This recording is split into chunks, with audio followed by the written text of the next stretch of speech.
Oh my God, here we are doing another. We're here again. This is Rob. And it's Rob's brother. It is Rob's brother. This is a book that John brought with him. I've got my own copies, but so much of my stuff is buried out in a shed from when I moved, and I have to wait till winter's over and the snow is cleared before I go make a big effort to dig out a lot of stuff. So I'm glad he brought this. This has been one of my favorite comic series of all time. Really?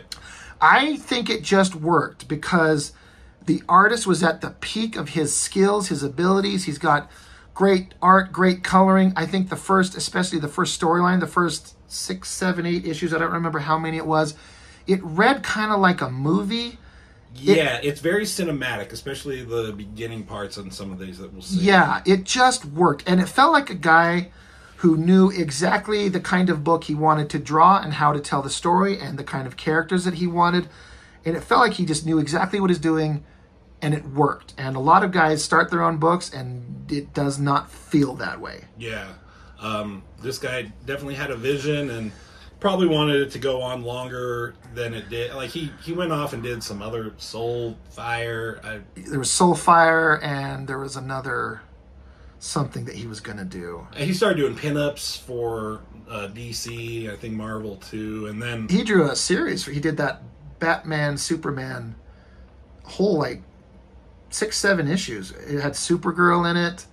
There's an animated movie. Oh yeah, that's right. Right. That's fucking right. Yeah, he did a whole Batman thing, or Batman, Superman, DC series. What the hell are you talking I about? know, right? I'm a crazy man.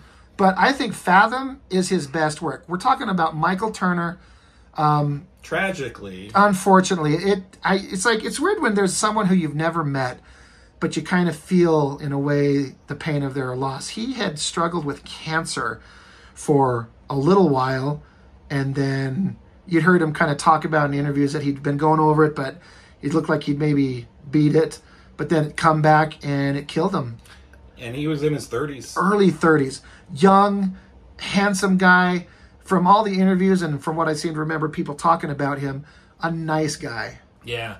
And there's something like, celebrities die and people that you like, their work that you respect. But for me, like, when I hear a celebrity dies when they're old, yeah. Gene Wilder, when he died, everyone's like, I'm so sad. He was such an amazing... I'm like, yeah, but I don't know the person. He hasn't done anything, and he wasn't ever going to do anything artistically ever again. It's when people die when they're especially young. Heath Ledger, Chadwick Boseman, Michael Turner, that you're just like, fuck! Yeah. And the thing is, when somebody dies when they're old, there's at least they've lived a life, and hopefully they've created a body of work that they can leave a legacy behind. These young guys, like you're saying, Heath Ledger, young, prime of his life, best acting ability he'd ever had in his life, and he's gone. Yeah. And this guy, he was at the peak of everything. He had a big career in front of him. He apparently had good business sense. He had a great work ethic. I remember hearing that news, and it hurt. It sucked. It was a knife in the heart. It really did. It sucked. But this book, Fathom, so Michael Turner had started at Image Comics at Top Cow with Mark Silvestri, doing a few one-off books there, and then moved on to Witchblade, which was a huge success, and another book I enjoyed. He did. I remember him doing a Cyblade miniseries where she fought vampires. Do you remember that? No, I know he did a Ballistic miniseries. That's okay, what I meant. Not Cyblade. Ballistic. Okay, right. They're all the same. You're right. They basically are. And I remember people started talking about him then, and I thought it was okay, but he hadn't become Michael Turner yet. He did that on Witchblade. Become his style and his vibe and his look that became uniquely him, but that was someone else's character. This is his book, his character, his vision, and he knew exactly what he wanted to do, and he brought it to life. I mean, his artwork, his pencils, a great inker. Joe Weems, I mentioned him on the Rejects Liefeld video. On the back, he did the inks on that back of that cover, on the front too, but you saw the black and white. Liefeld horseshit. I thought you were going to... There was that. But his inks on this, and then the color, this J.D. Smith, I mean, you'll notice as we go through this book, the color is just amazing. It's not like old school comics where it's on newsprint and they're just flat colors, which is fine. That's what they had to be. But new printing methods and technologies, you can make these books vibrant and beautiful, and this was just one of those. Yeah. He was offered, from what I remember, a lot of money by like they wanted him to join the Cliffhanger books, which was Battle Chasers, Danger Girl, Crimson. You know, Steampunk. Yeah, Jim Lee like created this offshoot, and he brought all these young creators, and I guess they offered him a lot of money, which I think he turned down to stay with Top Cow. I mean, he had a gig going. He was doing his thing. It worked, and he was making a lot of money. So why jump ship? Yeah, jump ship. So there's a few different variants to this book where the opening monologue or inner thoughts or whatever, 3 different characters, 3 different perspectives. This is this guy Killian, who, like the villain of the story. Spoilers, is the villain. Right, but like you're saying, it's the same situation but seen from different scenes. Like it's one of them is from the girl Aspen. This is her as a child. This is a flashback, but it would be the same layout. This half face shot, but of her there. And who was the other one? It was the weird. I don't think it's that weird. I don't know. Well, like a water boy, creature, right? I forgot about that. That's the one element that I don't think worked. Who you didn't know who that was. I don't think. Right. I don't know if I ever did know. But the idea of this story is like it's back in a ship back in 1984. I think it had disappeared. Yeah. And then it showed back up. And this young girl, this kid, is the main character. Aspen is her name. Mm-hmm. But it's just shown from different perspectives. Kind of a way probably to get you to pick up multiple copies of the book. I don't know if it was necessary, but it's interesting. But that's how the book starts. And just continues in with the story. There's this military soldier guy. I think this is him when he was younger, reporting on the situation. And I believe it's him, the same guy, just in the future, modern day. And he's the commander of aircraft carrier. And I think that's a great drawing. That's I like the different colors that show like in the past. Right. It's a different color palette to make you feel like you're in a different time, a different area. You move over to here, you know you're in a different setting, a different time. Yeah. And there are elements of like Top Gun in this book. Totally. Of Abyss. It seems like there was a third one I always thought of. Well, this guy clearly was a fan of James Cameron movies. So he's got that, there's a coloring style that's kind of like that blue light that James Cameron does. There's a lot of that vibe in here. But, yeah, you're not wrong. A lot of that action vibe. But cinematic, looks like done like a movie. Yes, and I like that. I thought some guys cannot draw vehicles and technology well, but Liefeld. But man, did he nail that jet. And again, he probably traced it. I don't care. Make it look right. Looks great. A great jet. These guys are in a jet and they've noticed some kind of light under the water in the ocean. So the aircraft carriers tell them to go investigate. That little plane there. That plane, I love how it's tipped at an angle that way, but then the horizon line it's like opposite planes. Yeah. Not plane, but planes. And then this shot right here, the top of this jet, and then the water, and then there's this glowing light moving underwater just as fast as the jet. And like, what the hell moves under the water as fast as a jet in the sky? Yeah. I think it works really well. And there's a real sense of speed. And then the dialogue kind of explains that I think the jet basically gets destroyed. And so then there in the drama and the story starts. There's some kind of underwater threat, and it's going to have to be dealt with. Nice. Great stuff. I mean, one thing we should say about Michael Turner, for his artwork, his style, like many artists out there, he got to be known for drawing very beautiful, sexy girls. And he has a drawing style that's a very long, elongated figures.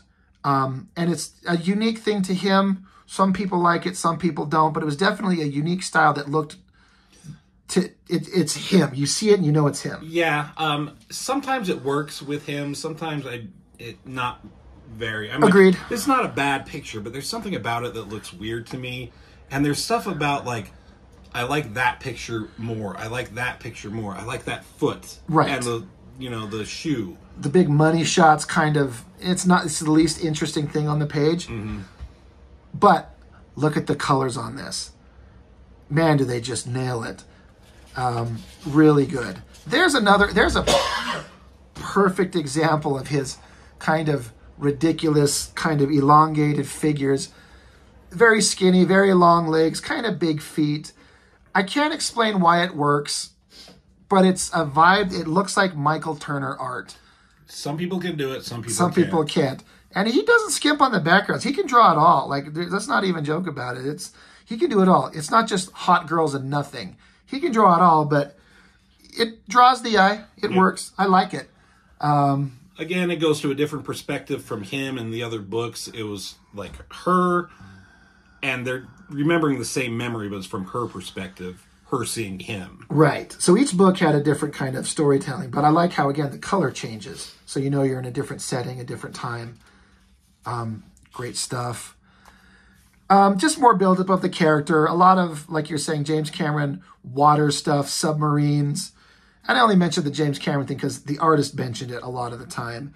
I like this little tiny submarine surrounded by a bunch of empty space, and it's lighter up at the top. It's darker as it goes down, descending into the ocean. Just looks great. And it's quite the adventure. Like, we're on an adventure. Something's about to start. We're building up to everything. Hot girl's a scientist, too. Hot girls, scientists, hot girls, everywhere. And then a great underwater kind of human-made science living habitat. And it makes sense. A circle is the most strong shape for pressure on all sides. Because if it's a square, if it's a hard side, the pressure underwater is easier to compress it. But if it's round, so it makes sense. He had some thought into what he was doing. Yeah. I like how the lighting and the background and the rocks and whatever gets darker as it goes back. Yeah. Fades into the distance. They come along, they're talking. Hi, who are you? What's going on? We found a thing. And I haven't flipped through this in so long, but I remember thinking this is great. They find this weird alien technological vehicle kind of embedded in the rock, I guess. Is it stuck there and that's why it's still like that? Or I actually can't remember, but from a story perspective, I'm super on board. Like, we found this alien technology thing, so we built up a big base around it to study it because this is important. So I'm on board. I like it. Yeah. It shows this other guy. Who is he? What does he do? He's a guy who does things. His name is Cannon Hawk. Oh, that's it. So you mean he's awesome. Yeah. Is that a porn star name? Should be. It's gonna be after tonight. I'm gonna fire a cannon. Wow. It's gonna be my name when I get home. Hey, right? Hey, honey, I'm home. Call me Cannon. I mean, this is just cool, and a little establishing shot. You know, it's somewhere else. You know, with the sun and horizon line, the ship behind the sun to kind of make it a silhouette. But look at that beautiful coloring. Another great thing is because they've talked about how that vehicle we've seen previously. It's like they reverse engineered the technology and started integrating it into our own type of jets and come up with this advanced vehicle.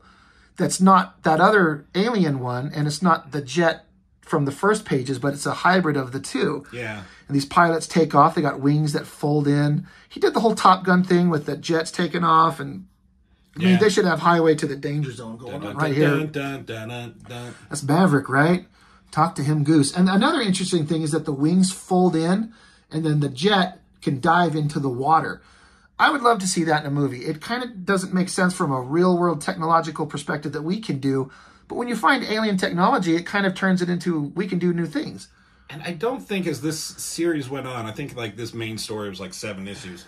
I don't think these ever showed up again. I don't think they did either. Which is kind of unfortunate. Yeah, I can't imagine that's a super hard pain in the ass thing to draw. Yeah. That would super suck. But he nails it. This was real. I didn't skip a page today. No, they're underwater. And this beam of light starts emanating up from under the water. 3 beams coalescing into a single glowing orb. And then as the jet flies over it, it fires and blows it up. The one that was still in the water. Yeah, there were 2. One in the water, one in the air. So this guy, Joker, he was the one in the water. He's kind of one of the other main characters. He's Maverick. Yeah.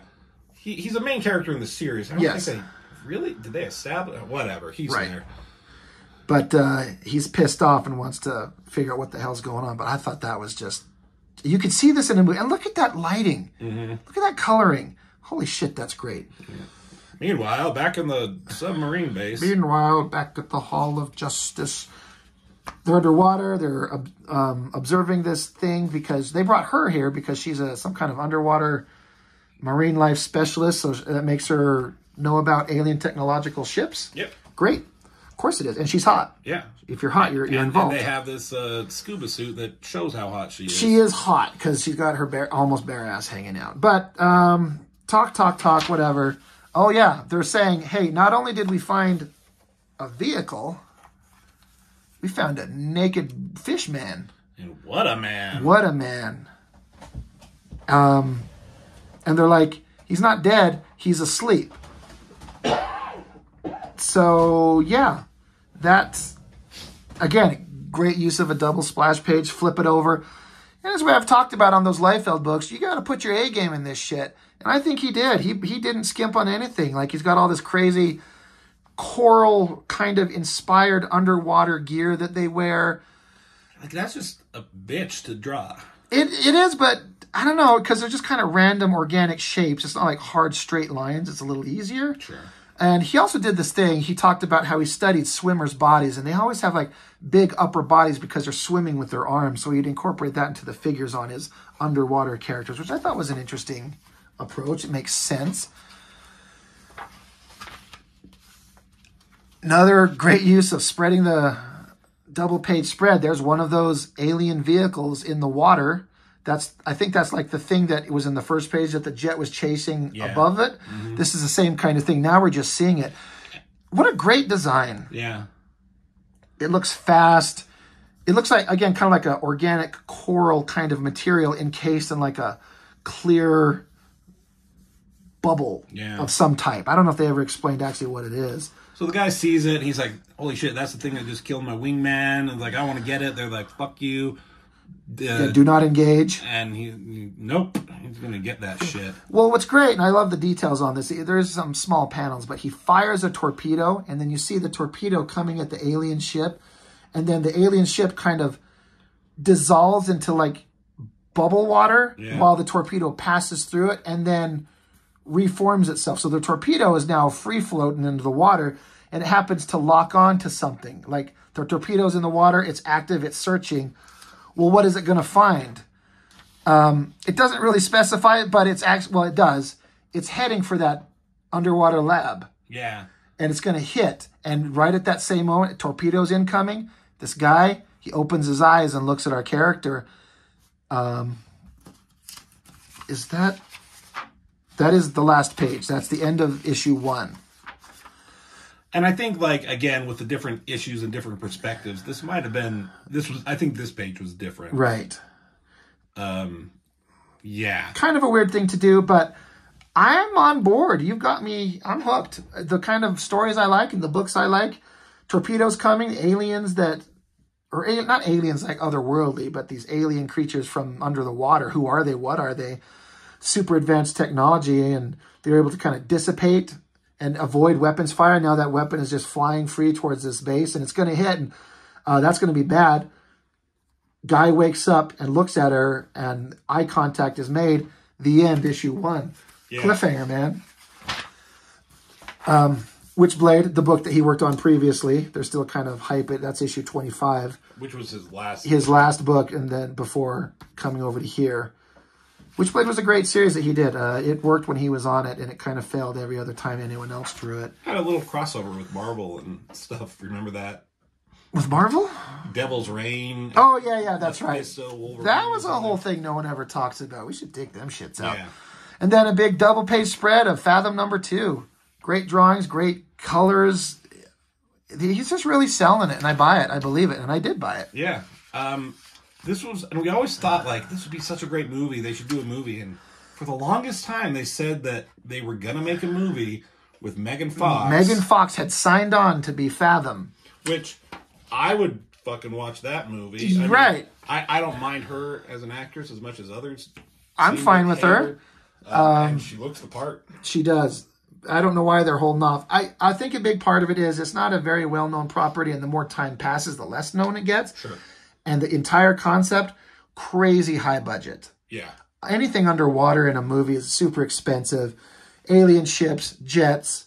This is a $250 million movie if they do it exactly correctly. And that's a big gamble on an unknown thing. Yeah. But, I mean, the 7-issue series, it makes sense. There's some great story to it. Yep. It reads like a movie. And it does. That's the kind of art and the artists that I really enjoy. You know, you got your Jim Lees, your Todd McFarlanes that do awesome superhero work, but you get these artists who can kind of do both. Yeah, nothing in here is superhero. Yeah, J. Scott Campbell and his Danger Girl is another one that it reads just like a movie, and that's how I try and do stuff. Yes. Sometimes I think to detriment, I'm like, maybe I just need to put one big action page instead of trying to do all these panels to show like this one fight scene. I don't know. It's hard to find a balance, but I agree with you. The Fathom, the original first storyline, to me read like a James Cameron movie. Mm-hmm. And J. Scott Campbell, his Danger Girl series that we're going to look at sometime, that read as a Steven Spielberg, James Bond type movie. And both of these guys, both of the creators, they had, like I was saying, they knew what they were doing. They had a solid vision and where they wanted to go and the best way to execute it. And only they could do it with their artwork and their style and their vision. They made it work. And there's some of the best comic storylines I've read in a long time. Yeah. Good stuff. I don't know. What did you got? Anything else? No. Really good book. They did after the first 7 issues, they did like they kept the series going. Oh, yeah. Most like comic series can just be mini series nowadays, but this was a continuing story. It had like another little mini story where she teamed up with this kind of weird underwater hunter Ahab guy. I don't know what that was all about. It's kind of fun. Just this like little side adventure. It was only like 2 issues. Kind of a funny story. Yeah, and then she did have this big crossover with Witchblade and Tomb Raider. Because he had drawn some Tomb Raider game art or something like that. Yeah. He was a big fan of the game. But getting him drawing his own character with Witchblade and Tomb Raider, that's fucking money. Sold money. Just print money doing that shit. And I think it did. Yeah. As much as books did during this time because the comics industry had kind of crashed. So sales were not what they were a couple years previous. But in the world where the industry was crashing and dying and you get sales that these guys did, this is success. Yeah. So I think this book went on for quite a while. I think they still do it because he may be dead, but it's not at Top Cow anymore. It went over to his own imprint, Aspen Comics. And Aspen Comics is still around. I've tried reading some of the current books by other artists and writers, and it's not the same. It's unfortunate when it only really works when it's the original creator. But it is what it is. We have what we have, and I'm glad we got something. He got to do his thing before he passed, unfortunately. Yep. So that's all we got. Thank you for checking this out. God, you got me wanting to look at all the amazing art and coloring and stuff that was in this just first issue. I haven't looked at these in so long. I want to dig them all out and look at them all. I know. I have the collected edition. I'm probably going to go look at that. I'm probably going to have to dig it out too. Anyway, that's all we got for now. So let us know. What do you think about this? Did you read it? Did you like it? And let us know. Hit us up and leave a comment, and we'd love to read it. So that's all we got. And also suggestions. What other books you want Rob to... Throw me a suggestion. I can't promise that I'll have it, but if I do, I'll be happy to dig it out and see what we can do. So that's all we got for now. So we will catch you on the next one. Yep, so say we all. So say we all.